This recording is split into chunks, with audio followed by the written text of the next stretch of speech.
Magandang hapon, ngayon po ay araw ng Sabado, November 4, 2023. Update po muli sa lagay ng panahon.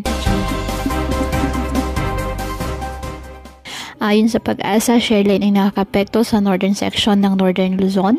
Samantala, may mga kumpol po ng kaulapan o cloud cluster na nabuo sa silangang bahagi ng ating bansa sa loob po ng ating PAR. Ang mga nasabing cloud cluster ay may posibilidad na maging low pressure area, kaya patuloy po natin na imo-monitor.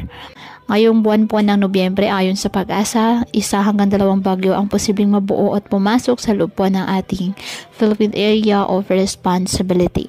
Wala namang nakataas na gale warning ngayong araw. Sana mabaybay ng ating karagatan kung kaya malayang makapamalaot ang ating mga kababayang mangingisda at may maliliit na sasakyang pandagat.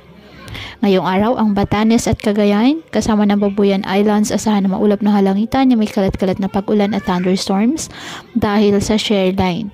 Ang Eastern Visayas at Caraga, apektado po ng mga kumpol ng kaulapan o cloud cluster, kaya asahan din po dyan ang mga pag-ulan. Habang sa nalalabing bahagi ng ating bansa, kasama ng Metro Manila, apektado ng mga localized thunderstorms. Kaya patuloy po na pinag-iingat ang ating mga kababayan sa banta po ng mga pagbaha or landslide, lalo na kapag may malalakas na ulan, at ugaliin po na magdala palagi ng payong o kahit anong panangga sa ulan kapag lalabas ng ating mga tahanan. At yan po muna ang update sa lagay ng panahon ngayong araw. Muli patuloy po tayo na mag-ingat at palaging tandaan, God loves you. Stay safe and God bless.